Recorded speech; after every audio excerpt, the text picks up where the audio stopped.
Welcome to LOA Today. I'm Walt Thiessen. With me today is abundance teacher and money coach, JodieLynn and This is your daily dose of happy. We are so happy you decided to join us today.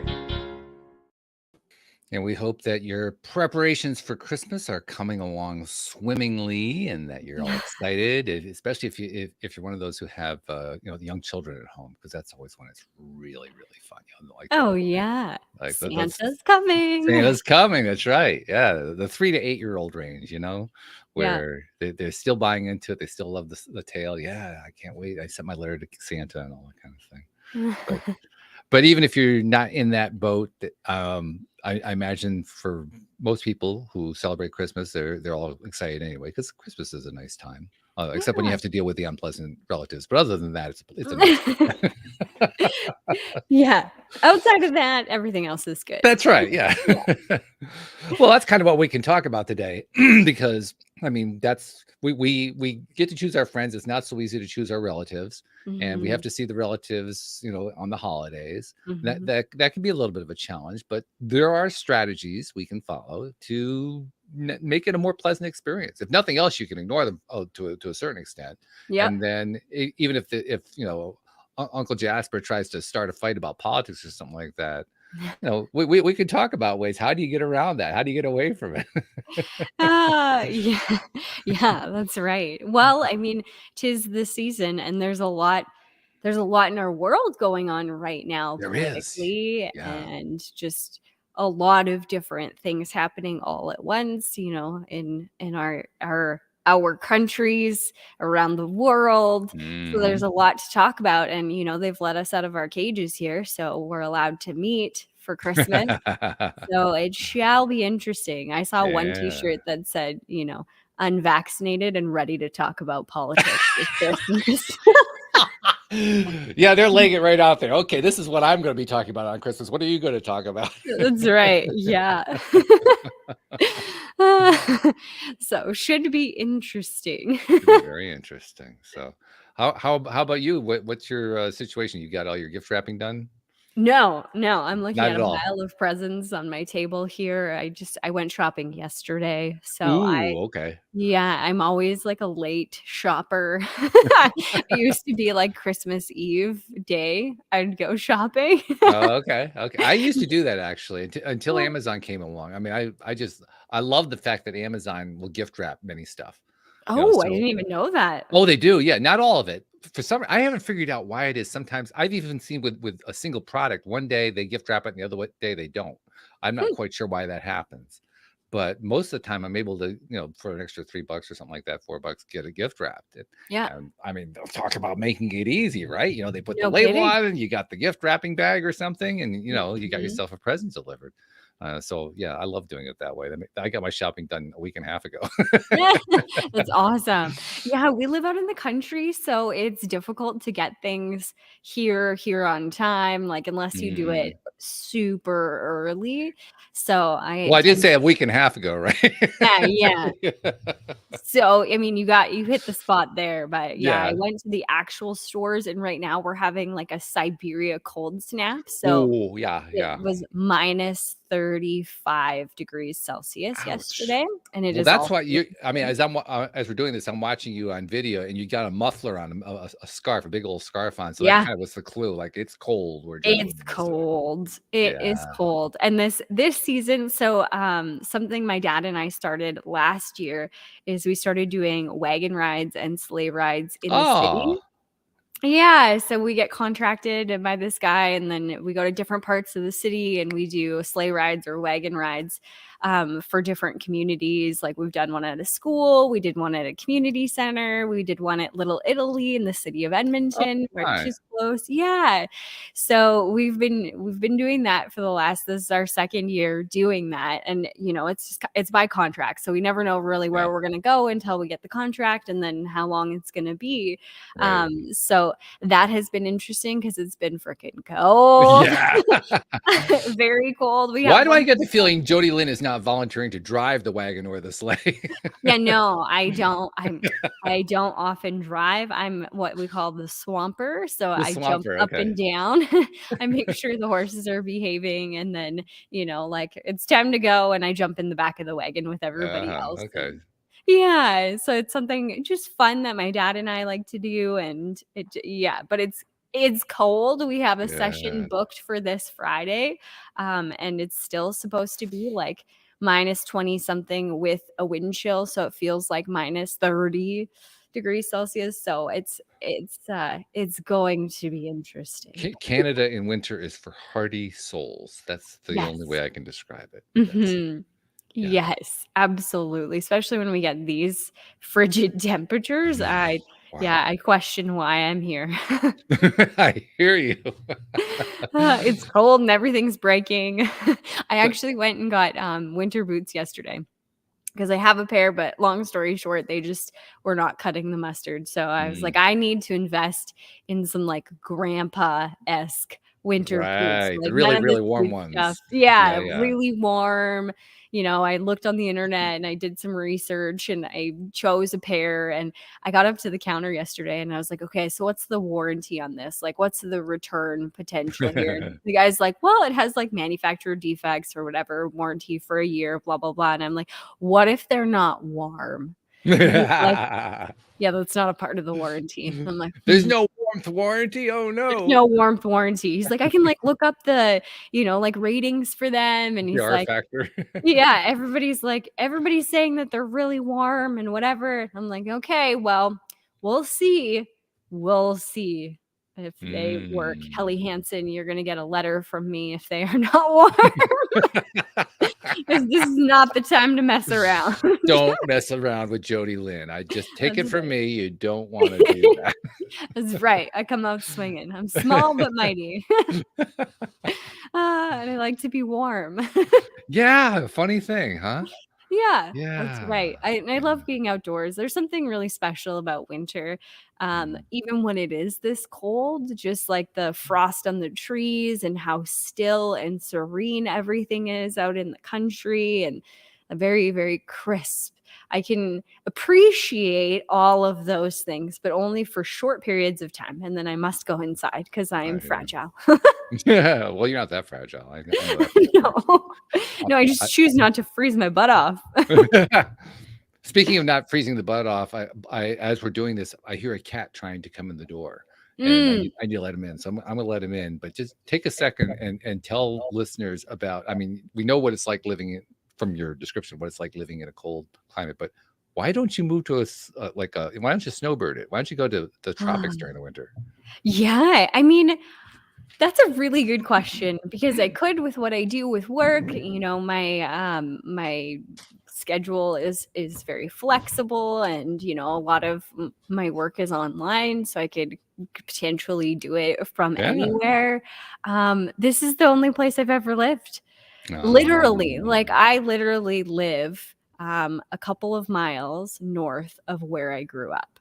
Really? That close? Wow. That close. That's unusual these days. Very unusual. When I was growing up, I promised that I would get the heck out of Dodge and I would never come back. And I, moved to the city and moved a couple different places. So I left, and then I ended up right back where I started. And I just so technically you did. You just didn't stay there. Yeah, I didn't stay there. Yeah, I moved right back, close to my parents. And I think it really comes back to that for me, is the family. My parents are, getting up there in age, and my sister lives right next door to my parents. So it's the three of us that live very close in terms of location. Yeah. And it's only for a short period of time. Like outside of, the rest of the winter, it can be, crossing our fingers, pretty mild. Like it's so weird because we're having, minus 35 today, but by Monday it goes to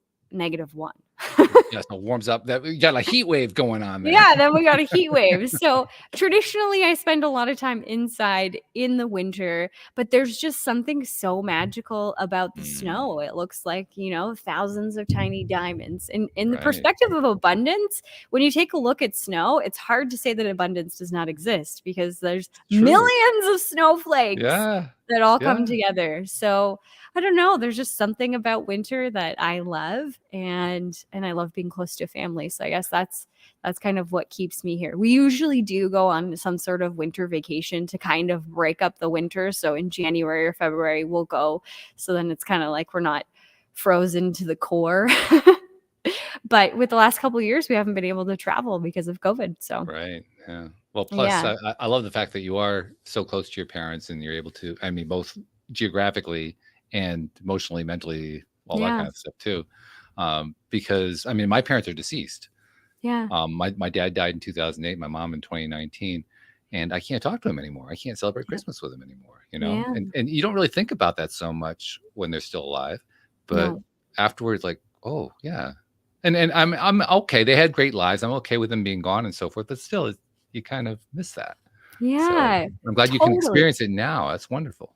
Yeah, and I mean, it's not something. I mean, they've always been important to me, but it's only been the last probably like 4 or 5 years of my life where I actually turned that from something I say to a core belief that you can see I live. That's something Nice. that's super important to me because I used to say that a lot, like give lip service to my family, I'm working really hard so I can build a better life for my family. And I Hmm. would say those kinds of things. I'm working so hard to do this for my family. But when you actually looked at my schedule, I spent next to no time with them whatsoever. Wow. Okay. Well, Yeah. so you woke up without getting a wake up call. That's pretty good. Yeah, absolutely. Yeah, that's I really good. needed it. And the question for me was if, are they actually important to you? And the Yeah, answer for true. me is yes, Mhm. absolutely they are. So I had to change the way that I lived my life. And that was a part of moving closer to them. Like Mhm. it happened by chance. Nothing's ever by chance, but we were looking for a plot of land, and because we wanted to live on an acreage or on a farm. Not an acreage. My husband is like, no, an acreage is not big enough. I want to be able to shoot a gun and the shell land on our property On the or property, right, whatever, yeah. right?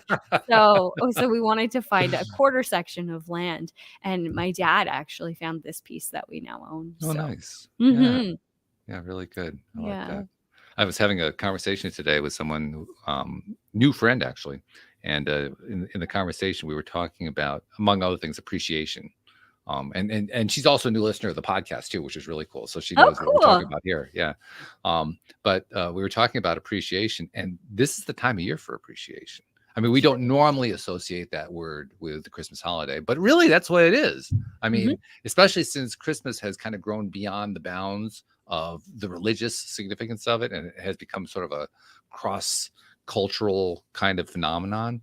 mhm, Um, but it literally has found a way of institutionalizing giving on a mhm, broad scale, not just physical gifts, but just giving in a lot of different ways.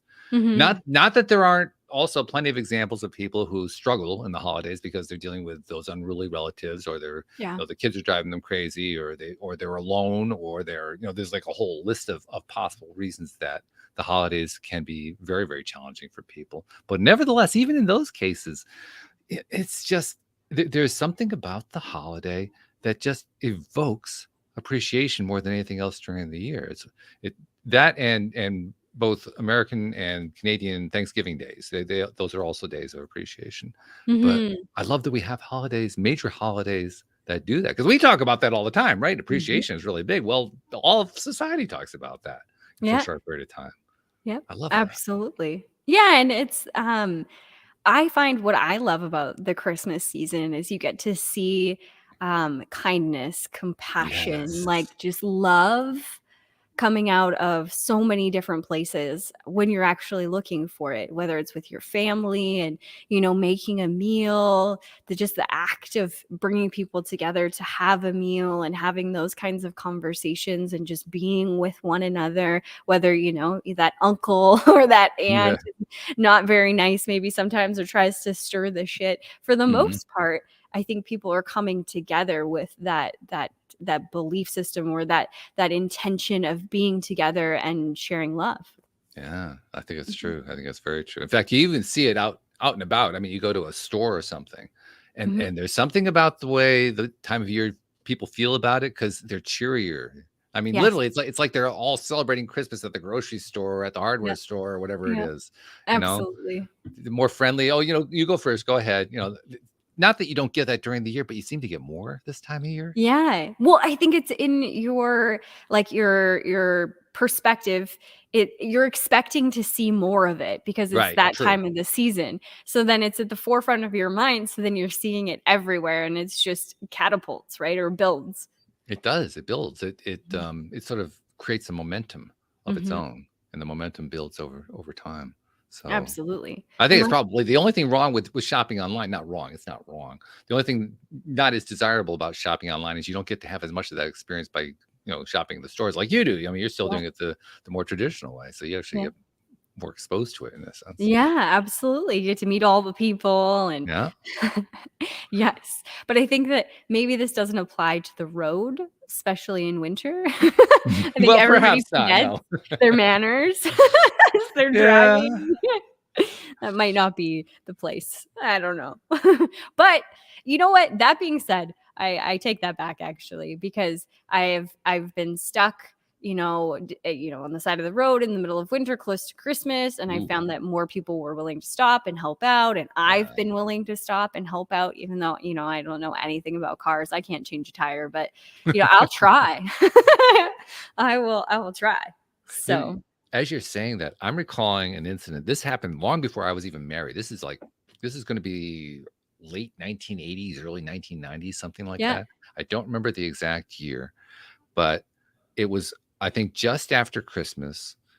I think it may have been just before New Year, but I'm not 100% certain of that.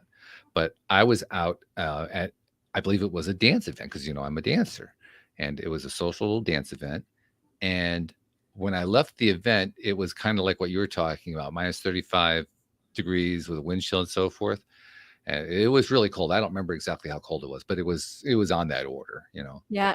And I'm driving home, and all of a sudden I realize I'm out of gas. Like, oh no. So I slide over to the side, and I know where I am. I'm about, I'm going to say 2 miles from the exit I would normally take. And then from that exit, there's probably another, I'm going to say 1 to 2 miles before I find, a business establishment that's likely to be open, preferably one where I could get gas, but something where I can be warm, that kind of Yeah. thing. And I was underdressed. I didn't have a warm enough jacket that night. And so I said, well, I can't sit here. I'll just freeze to death if I stay in the car. Yeah. I don't really have a choice. I can't run the engine to warm the car up because there's no gas in the car, so I gotta go. So I think there was like a little extra small blanket or something. So I brought that along too. And I bundled myself up, and I just start marching as fast as I can to get to that exit that I know is about 2 miles away. And where I was, I had to go up a steep hill before I could come down the other side of the hill to get to that exit. Yeah. So I'm trudging up that hill, and boy, it's cold. I can feel it, and I think, boy, I got to be really careful here. This could be really dangerous. So I'm just going to keep my blood going. I'm going to burn as much energy as I have to in order to get there. And I get about halfway up the hill, and a car stops. And the window opens up, and they say, "Do you need a lift?" Yes, they do. yes, please. Yeah. Thank you. Oh my goodness. I mean, I was so grateful for that. And Yeah. this was not New York City. This was out in the middle of not quite nowhere. It's not, like rural Canada, but it was pretty close. Yeah. And to have somebody stop like that, and basically I can't say for sure that this is the way it would have turned out, but they quite possibly saved my life just by stopping like that. Absolutely. I was just so grateful for that. So there's another example, a little story about how somebody demonstrated that they had a kind heart and wanted to help somebody who was in trouble out in the middle of the cold winterland. Yeah, absolutely. There's examples of it all around us when we're looking. Yeah. So, and I think it had something to do with the holiday too. Yeah. Probably had something to do with it being cold. Probably both. All of it. All of it. Yeah. Kind of all of that stuff. Let's talk about Uncle Jasper again. Okay. Yeah. He's our representative, tough nut, maybe like a super right-wing conservative or super left-wing conservative Yep. political activist who wants to argue about everything, right? So we're at the family event, and Uncle Jasper is holding court again. Everybody's saying, "Oh God, what do we do? What do we do? How do we handle that?" I mean, you're a coach. I mean, you're a money coach, but if you're talking to one of your clients and they talk about Uncle Jasper and they're frantic and they're holding their head in their hands, what the hell do I do to get rid of Uncle Jasper? Any idea what you tell them? Yes. I would tell them disconnect the button. And it is easier said than done, but with practice, it is doable. I think that things that are coming up in our lives, whether it's somebody saying something, a specific person, like a location, a whatever, that causes a visceral reaction that we're not happy with, we don't like. This is an opportunity for us to learn and to grow and to change. And learn, when I say learn, I mean learn about us, like learn about you. Because what is it that Uncle Jasper or whomever is saying that is poking the bear? And so why is it bothering you so much? It's a belief system or a meaning that you have created on the other side, that he can't possibly be right. It is wrong for him to say this, that, and the other thing, whatever. You have created some sort of meaning connected to that trigger point, and he's pushing that trigger point, and maybe he's intentionally pushing that trigger point. We all know those kinds of Most people. likely. Yeah. I mean, that's part of what it is to be that kind of personality. You want to push the buttons. You want to get the reactions. But you think about it in terms of like children, the little boys, they'll get the snake or the spider or whatever. And then typically they'll chase the little girls, maybe the other boys, whoever, whatever. These days it could be either one. Yeah, exactly. Doesn't matter. But when you decide, I'm not going to be afraid of that snake, I'm just going to stand in my power and I'm going to stand here. Okay, great. You have a snake, you have a spider, whatever. The little boy or little girl stops chasing you. And I actually saw this at a wedding I went to. Really? This summer. Yes. They found, it was on an acreage and it was like surrounded by land. It was really beautiful. These two little boys found a snake in the grass. It was just a tiny little garter snake or whatever. Fun fact, I had never actually seen one before. Really? But it was fascinating. Yeah.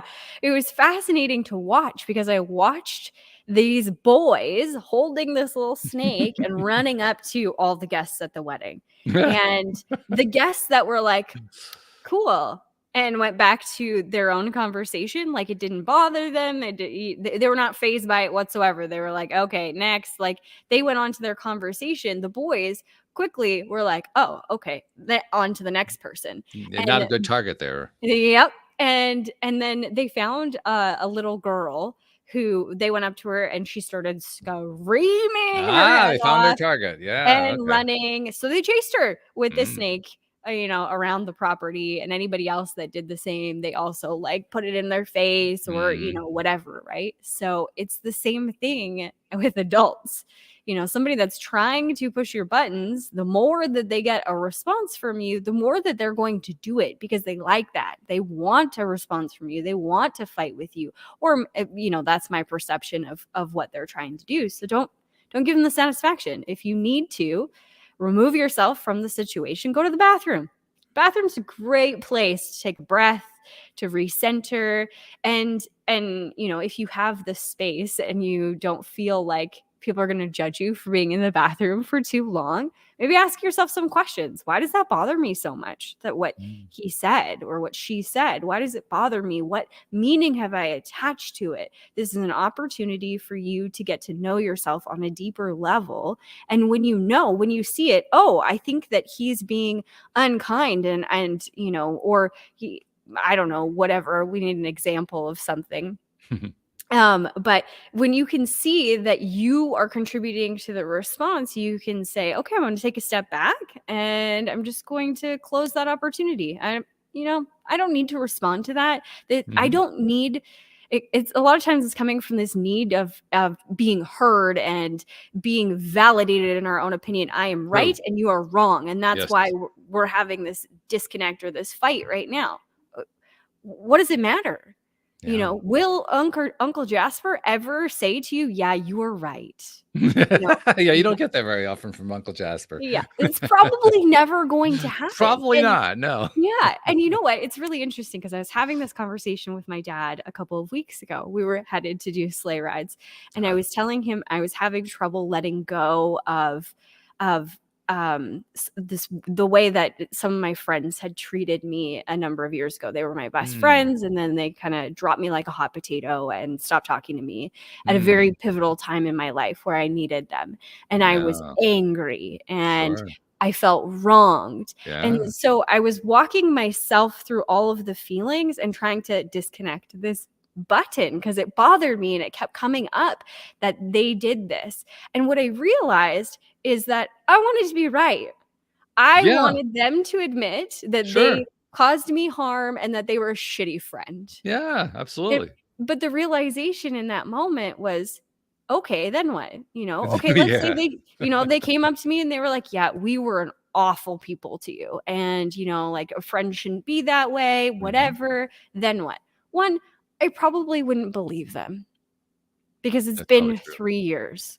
So kind of too little, too late. I don't know if you're actually being genuine or you want something from me or whatever. You have tainted our relationship. This thing happened and I don't really trust you anymore. So I probably wouldn't believe them. And number two, I don't actually want to be friends with them anymore. Not in the way that we were before. So I'm looking for this validation from them and I wouldn't even accept it if they gave it to me. Right. That I can let go of. I don't need it. I mean, that's that ship has sailed phenomenon. Okay, that happened 3 years ago. Sure. And I let it go and I'm done with it. It's easy to let go of that one because the only way that's ever going to recur is the same way that the snake's going to get it into the bathroom. If you bring it there, if you don't bring the snake into the bathroom, there's not going to be a snake in the bathroom. That's right. Yeah. You're choosing to open up the door or close the door forever. That's it. Yeah. No, so I don't need this. I don't need somebody else to validate my feelings or my opinions. I can do that for myself. I can do that for myself. I'm okay with that. And that's huge right there. Just being willing to do that though, to basically take responsibility for, I'm going to choose my response. I'm going to choose how I feel and how I think about something. Yeah. I mean, and I've documented here in the past here on the show how for years I didn't think that was possible. And when I finally did it for the first time, it was a shock that I actually pulled it off. But once you realize that you can do that, that's power. That's empowerment right there. Well, it's so powerful. And what you're also doing is you're setting the scene for the future because your energy is speaking before you ever say a word. And I talk about this with money, but it is relative to everything. The way that your energy, whatever you're bringing with your energy is what everybody else is sensing and feeling and interpreting before you ever have a conversation. So now when you choose yourself and choose to disconnect that button and, okay, I'm not going to partake in that conversation. I'm not available. That's your energy. And guaranteed 99.9% of the time, Uncle Jasper will feel that and be like, next target, just like those little boys. Now, I have experienced Uncle Jaspers in the past who knew from past experience that I could be counted on to respond to a hot button push. Yeah. And so in those cases, it's not necessarily enough to say, okay, I'm just going to let go of the conversation because he'll keep coming at me anyway. He knows from past experience that he can push my button. So that becomes a kind of a test. Like, how long can I stick to my guns? How long can I say, you know what? I'm just not going to buy in. I'm just not going to buy in. I'm just not going to buy in. I'm just going to keep, changing the subject. I'm going to find something else to talk about, find somebody else to talk to. Yeah. And if you do that long enough, you do eventually get to that point that you just described where he gives up and finds another target. But you have to kind of be ready for if you've been the hot button in the past, they're going to keep pushing it for a while until you demonstrate repeatedly that it's not going to work. Yep. Absolutely. Which is it. That is an exercise in itself of like, no, thank you. And walking away or doing whatever. That is an experience all on its own, you doing it over and over again. But set yourself up for success. Like, get a buddy. And, I did this with my wedding dress. Not very many people know this, but I knew that my mom and I don't really have the same taste. and I wanted to be respectful, and she was going to pay for my wedding dress, and I wanted her opinion, and I really wanted her to feel a part of it and valued. Okay. And I didn't want to be forced into somebody else's decision. Hmm. So I went with my girls to go try on wedding dresses before the wedding dress try on. And Got I it. chose my dress. And I said to my girls, okay, so when I come out, when we do this for real, when I come out, you guys are going to make a big deal of it, because I knew that my mom would go along with it if everybody else was going with it, because she's kind of a people pleaser. And, I knew that could move her reaction in the direction that I needed it to go for us both to be happy. So I set it up that way. I went with the girls. I told them what I needed them to say and when I needed them to say it. And, they had my back as well. If she balked, which she did, she was like, it's not that sparkly and whatever. It didn't work exactly the way I thought it would. But then one of the other girls was like, oh, she needs some sparkle. Perfect. So they got me a belt and they put the belt around, and then they got me the veil, and the veil had sparkles. And as soon as that happened, my mom started crying and was like, that's the one. That's perfect. That sounds like one of the I haven't seen these shows in a long time, but they have bridal type shows where, they go and they watch a bride going in to pick her dress, and she's got her bridal party with her and so forth.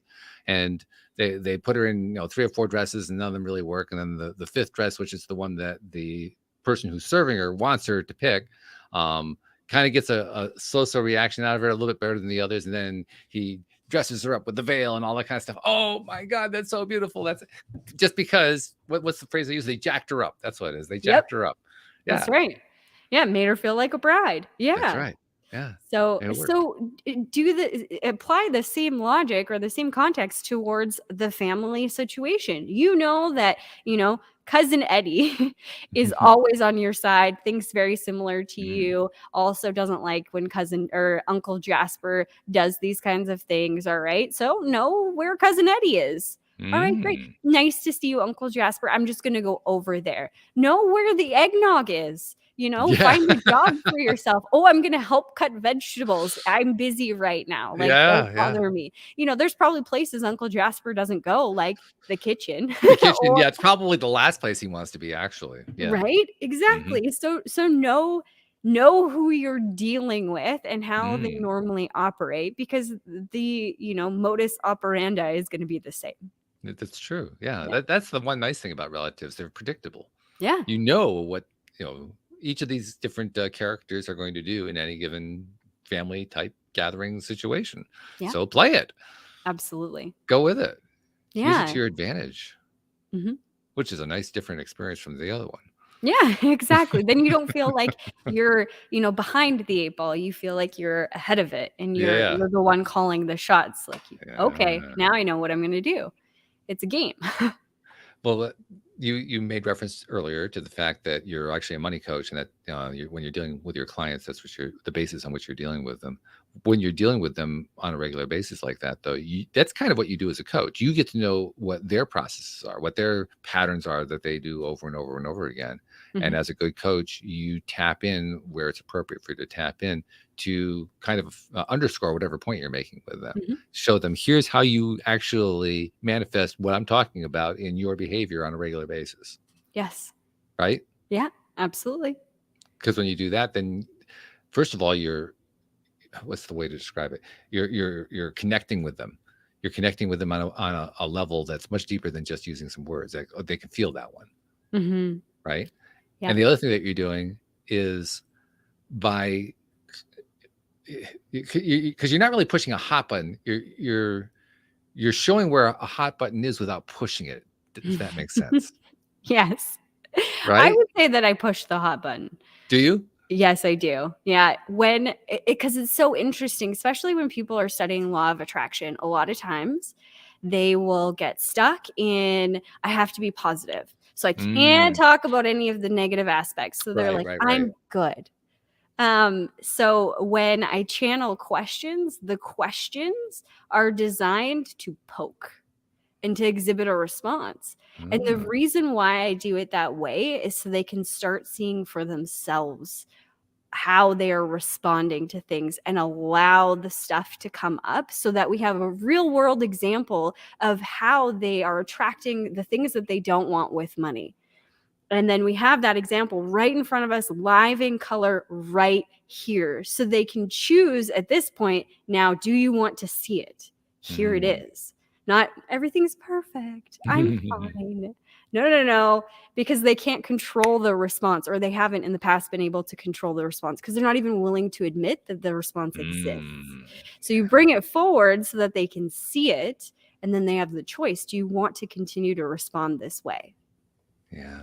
Well, there's also the fact that you're the one who's bringing it up as the coach rather than the usual Uncle Jasper button pusher in the family. That does make a difference because you don't have that kind of agenda like Uncle Jasper has. No, I'm not trying to make them mad. Right. No, but I can intuitively feel it, and I utilize this as a part of my one-on-one practice as well, is feeling that energy before they even notice it's happening, so that I can feel it coming and I can pinpoint certain words. So when I ask a question like, how do you feel about your financial situation? That question will exhibit a response. It's super simple, but it will scald people, if you will. They'll be like, oh. And I can feel that response coming, and I can pull at different words to bring that to the surface, because that response is already sitting there. It's been sitting there for a while.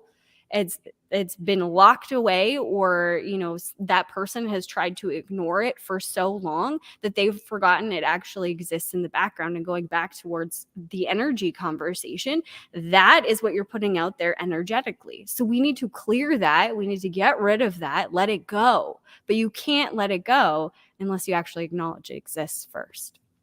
That's a really good point. I was just reminded you used the word channel, and we had you and David Strickle when he was on the show a few weeks back, kind of dual channeling on the same show, which was fun. It was fun to hear the two of you with your, you had the David flavor and you had the JodieLynn flavor of the messages coming from source. That was fun. I'm wondering, when you're working with a client, do you allow that to come through? I mean, do you take cues from source, like here's the best way to go at that particular client to help them get to where they want to be? Yes, 100%. It's all with my one-on-one coaching. It's all driven by spirit, by the channel, by their higher self as well, because I'm getting the information. Obviously, with their permission, I ask to connect with their higher self, their ascended master guide, and then the guide team that I utilize, which is abundance consciousness. So they give me the picture that I can't see sitting in front of you. That energetic piece, as well as words and stories. So when I first started doing this, it would come up as a specific word or a specific phrase, and it has no meaning to me. Like, I have no idea what this is. And so I wouldn't be as ginger as I am now, because I know that it has something to do with whatever they're struggling with. So I can phrase it in a little bit different way. But back then I would just be like, okay, so there's this. And I would just lay it on the table. And that's how I'm guided to what their abundance blocks are, is through the channel. That's what you mentioned there. That's the part that amazes me the most about anyone who channels. You, David, Esther Hicks, I don't care who we're talking about, that you can get these ideas in your head, these messages, they could be scenes or whatever, and you have no idea what the context is. Yeah. And yet you have the bravery to put it out there anyway, because you're trusting from past experience that, nope, it's going to work out fine. I may not know what it is. It's going to work out fine. That to me strikes me as being the hardest part. Yeah, just it is. letting that stuff come out. It is the hardest part. But the way that I did it was no attachment to whatever it was. If it landed, great. If it didn't, that's okay too. So I would just take that approach with it and be like, so I'm seeing these words, or I'm hearing these words, or this picture. Does that make sense to you? And it was people's reaction that built my confidence, because they'd be like, oh my gosh, I never even Mm. thought of that when I was 5 years old. This, da, da, da, da, da, and they tell me a whole story about what I was channeling. So that gave me the confidence to keep listening to that voice and keep letting it lead me. And because when you become a coach, you want to know how the session's going to go. You want to have like Yeah. a plan, an outline, whatever, right? All of these things. And that was the most difficult part, is walking into a session without any context of anything. Just, okay, so we're just gonna go on whatever's coming through, and then I would just start talking and it would make sense and we'd have this beautiful session. Yeah. Wow. When it makes sense and you realize that it made sense because you got the feedback that it made sense, even though it still didn't make any sense to you, but you got the feedback. What does that feel like? Does that feel like, oh my God, I actually pulled it off, I'm amazed? Or does it feel like, yes, I did it again? Or how does that feel? It's like, it's a feeling of pride. Like that's really cool that I can do that. But it's also like this inner truth or knowing. So now when I do it, I don't need the outer validation or feeling, or the person telling me what it is, because in those moments of when I did know, the feeling that I would get is truth. It rang true, whatever it was, and truth has a particular ring, if you will. It rang true. So I got to feel that feeling. And then now when I channel, I can tell that it rings true. So you may not see it from the same perspective, or it might not land because it's not landing for you right now in this moment, but I still get that thread of truth, that feeling, if that makes sense. It does. It does. It's also reminding me, this whole conversation actually is reminding me, I have a friend who, pair of friends, husband and wife, and the husband passed. And so there was a memorial service last weekend and so forth. And when we were at that service, basically I went there just to give her support, because she's dealing with all this stuff. And anytime you go through a loss like that, it's just rough. It's just tough to go through. But anyway, I was talking with her. Well, first I talked with her as I arrived, because that's what you do, right? You greet the widow, and she's normally a very self-sufficient person. She's very much on top of her game all the time. And she took care of all the arrangements on this. I mean, I think there was a funeral home involved, but I don't get the feeling they did much of anything. I got the feeling she planned everything, which was kind of good, kind of not so good, because it meant that over like a 2-week period after he passed, she's still dealing with it every single day. It's not like she can just kind of let go of it, because she's having to, arrange for, where the people are going to stay when they're coming from across the country, or, what's happening with the food, or, all that kind of stuff. But she had done all that pretty well. Anyway, I went up to greet her and asked her how she was doing. And every step I'm stroking her arm to, kind of give her a little support. And she says, she's doing good. She's doing good. And then she went into that body language that says she's focusing again on the loss. It's like her whole body just kind of froze for a minute there. And so I just instinctively did what I think most people would do. I just reached over and hugged her, and pulled her into a hug, and just held her for a moment. And she recovered. And I say that, I mean, it's a small incident that happens, but I say it because for me, it's an example of how any of us can tap in. I mean, I don't think most of us would normally say, well, that's me channeling something, but it really was. Yeah. And in that channeling, I picked up, she needed support right then. So I gave her the support. Yes. It took almost nothing to do. Now, that was not a case where I had no idea what was coming out of my mouth. There was nothing coming out of my mouth. Nothing had to come out of my mouth. So that was relatively easy by comparison. But it does go to show that it's really valuable to give that kind of gift whenever you can. Mm-hmm. Absolutely. And, yeah. And then after everything was over, she had great support from her family. She had family. They live in Vermont, or she lives in Vermont. A lot of her family lives in California, so a lot of people were flying cross country, and you really got to see how tight knit their family is, because there she is basically running this event herself, and all of her family are jumping in and they're lending a hand. They're setting up the food. They're tearing the stuff down. They're throwing stuff in the garbage, moving chairs around. Like, and I was helping out too, and a few others were helping out too. But it was really something to watch the support that comes out of it. So yeah, there are Uncle Jaspers in the world, but it's also really great to remember there are other family members, and they can be pretty cool. And I say that because we tend to forget. We tend to think about just the Uncle Jaspers because we have to deal with the Uncle Jaspers. But just by changing our focus over to, the wonderful Aunt Mauds and Cousin Ernie's and so forth, there's actually a gold mine of high vibe, low stress energy that's available to us in any holiday situation or in any life event situation. This was not a holiday. This was a life event situation.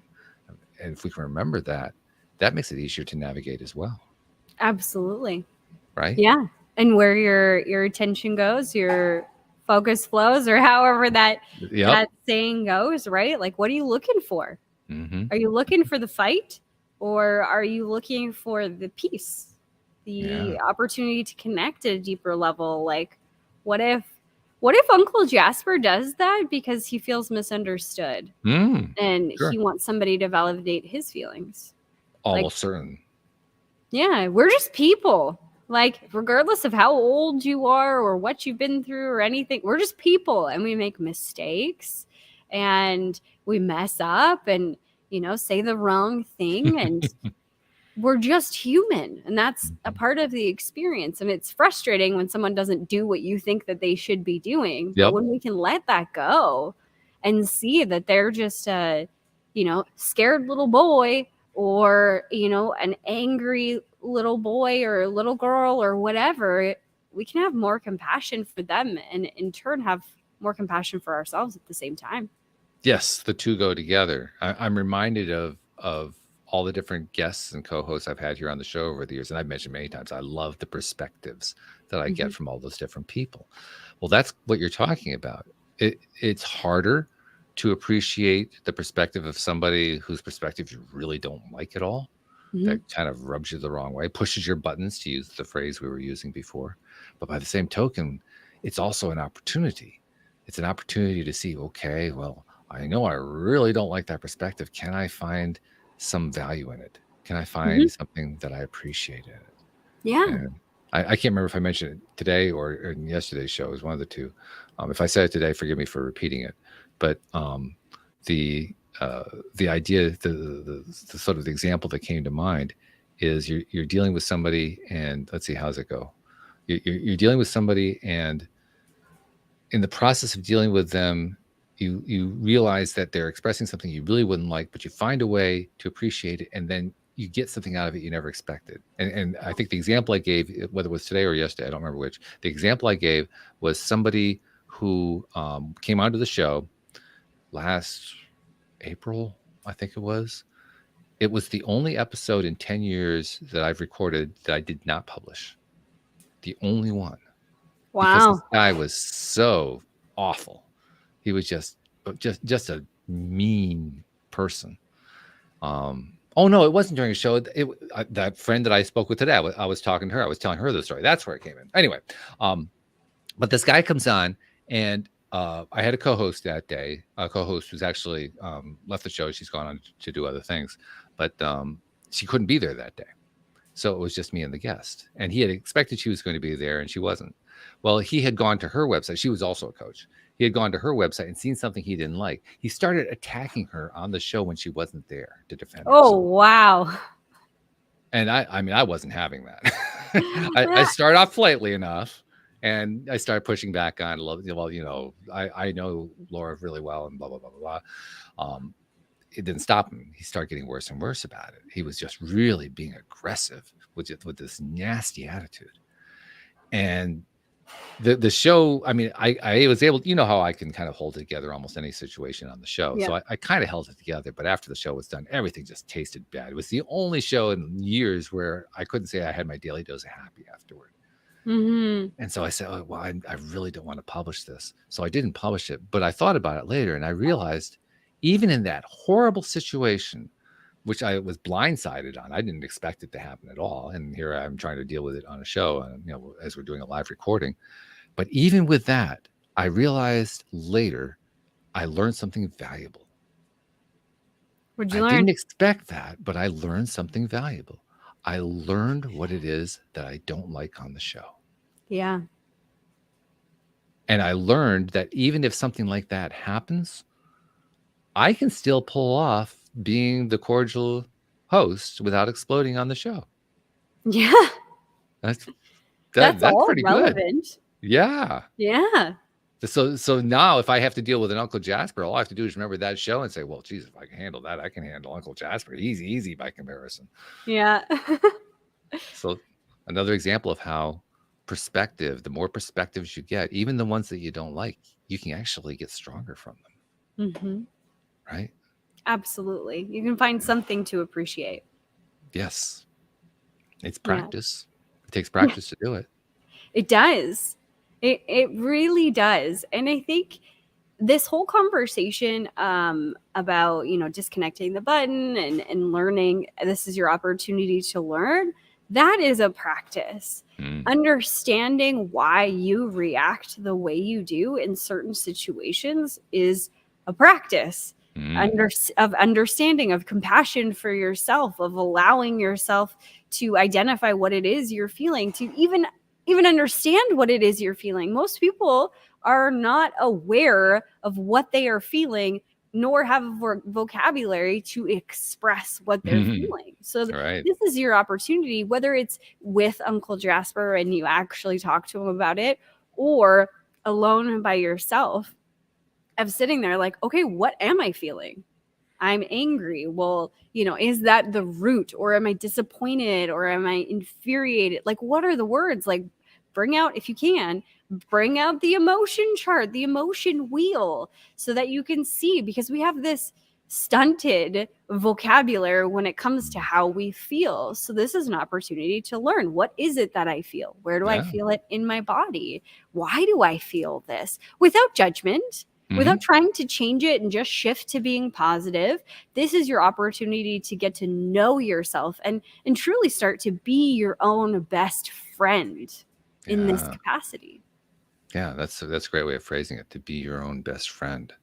That's really important. Yeah. I was just realizing too, something else came out of that nasty interview. The one that I didn't want to repeat, the one that I didn't want to publish. But I came away from it with an understanding about why that person was such a nasty person, and how the reason that person was so nasty is an example of what's so vitally important in terms of the stumbling blocks we run into as we go through life. Because this guy became a millionaire. He wanted to be a millionaire starting at age 18, and he became a millionaire at 19. His first venture worked. Wow. He pulled it off on the first venture. And I realized he didn't have stumbles along the way. It all worked. So when I came down to telling a story, he really had no story to tell. No. Because there were no stumbling blocks along the way. It's the stumbling blocks that tell us the most. Yeah, absolutely. I mean, that was a real insight, because I was trying to understand, why would he be so nasty? And I realized it's because he had no other behavior. He had no other behavior because he had no experience to fall back on. Here's a story I can tell that helps illustrate how you get past A, B, C, D. Because he never went through it. Yeah. He never went through it. So the only thing that was left was just to be sarcastic and nasty about somebody else, because he didn't have anything else to draw on. Wow. Okay. Well, now I understand him a whole lot better. I still don't want to publish him. But, but at least I understand. Invite him back to the show, but I don't have to actually talk to the guy again. I don't have to actually deal with him anymore. But I learned something from him. Yep. Something that I probably would not have learned in any other way. That's valuable. It is. Yeah. It reinforces the theme that's been playing out for years since we've been doing the show, which is the best stories are the ones where somebody stumbles and falls. Where there's a crash and burn, where there's some terrible thing that happens, and then they, like the phoenix, they rise again from the ashes. No wonder those are inspiring. They're inspiring because they actually have something for us. Yeah, absolutely. The ones that don't have that have nothing for us, other than, well, okay, there's nothing for you here. Yeah. Well, and maybe that contributed to his attitude because he felt insecure. Mm-hmm. That, it just worked. He just tried something and it worked, and he doesn't really have the journey through it in the way that someone else might have. I remember one of the things that he told me before he came on the show was that he didn't fully believe in the law of attraction. He thought the secret was full of it. I said, well, I'm okay with you saying that, and we can have a discussion about that. Well, it turns out the reason he thought that is there's one scene, and I don't know if have you seen The Secret? Yep. You have? Okay. So you'll probably remember this. There's one scene where there's the kid who wants to attract the bicycle. Remember that one? And he's focusing on the picture of the bicycle ad, and he's trying to bring it into his life. And then all of a sudden, his grandfather brings him a bike the next day or something like that. And this guy objected to that strenuously because he says that proves that the movie teaches that all you have to do is imagine it. You don't have to do any work, and the bicycle's going to show up. And that's what the entire movie was about. Yeah. And I thought to myself, that was one scene in an entire movie where almost all the movie was about taking action. And he managed to overlook all that and find one scene where there was no action taken. And that is representative in his mind of the entire movie. How fascinating. Wow. Right? I mean, in a sense, it's taking it out of context, but in another sense, it's really just an example of I'm going to limit my focus to one thing. And so the entire world is about that one thing. Mm-hmm. Well, we find when we have opinions or beliefs, we find things, people, places to support what we want to believe. That's right. So he obviously did not believe in the law of attraction. Fine. And he built all of these things around him to support that said ideology. And the only thing he could pull out of an hour-and-a-half long movie, or however long it is one scene. That's all he could find that, supported his belief system. Which is a really odd belief system because, like I said earlier, he had no struggles on the way to his millions. It worked the first time around.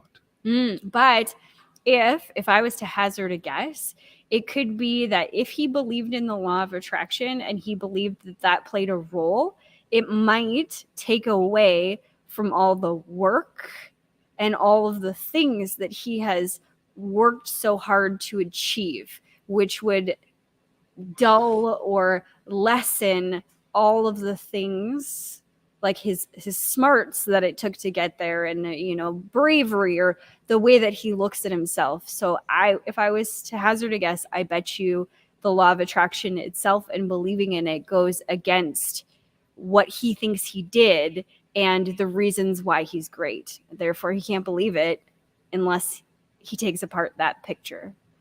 I think you're spot on, because he literally did say, I worked so hard to build this business. Mm-hmm. Well, it took him a year. I mean, he was denigrating other people who talk about, how hard they've worked over the years, and they just don't get it and so forth. I'm thinking to myself, they've worked a lot harder than he has. Mm. But he needs to turn that around in a way to justify the work that he did. Exactly. Yeah. And when we think about things, it's an all or nothing. Like not both can be true. So I can't believe in law of attraction and believe that I worked really hard and I'm therefore deserving of this. It's no. I can't believe that. Or I can't believe that. It's one or the other. We do this with everything in our life. And I have in my coaching practice, something that's a big part of it is both. Why do you only have to have one or the other? It's and both. Many possibilities exist. You don't have to limit yourself to just one. I love that. That's great. Look at all the elements of information and usefulness we got out of a really bad interview. Yeah, right? I mean, absolutely. I still won't publish it. No. I'm not sure I even have a recording of it anymore. I probably have it on YouTube somewhere. I could probably find it there if I really, really wanted to find it somewhere. But the world doesn't need that. No. There wasn't enough value in that one. No. But it's nice to know there is value no matter what it is. We can still find value in almost anything. So that's a good thing. That's really good. So this has been fun. Yeah. So I want to wish you a Merry Christmas, Happy New Year. You too. Well, actually, I'll be able to wish you a Happy New Year next week rather. But Yeah. yeah, but certainly want to wish all to all of our listeners who do celebrate Christmas, and if you don't celebrate Christmas, then we wish you a happy week anyway. Yeah. But one of the interesting things about being Jewish and not celebrating Christmas, I've learned, is the people who are Jewish, they go out to restaurants and there's nobody in the restaurant, so they get the restaurants to themselves. Oh yeah. Yeah. It'd be amazing. Best service ever. I That's didn't right. even know the restaurants were open on Christmas Day. Most aren't, but especially in larger cities, you can usually find one or two that are open, and so Yeah. that's what they tend to do. They tend to go out like, oh, the streets are empty, the city is ours. Yeah, exactly. Amazing. And you have a wonderful Christmas as well. Thank you. I really appreciate that, and thank you, and to all of our listeners. And we wish you a Merry Christmas. We'll see you all next time here on LOA Today. Goodbye, everybody.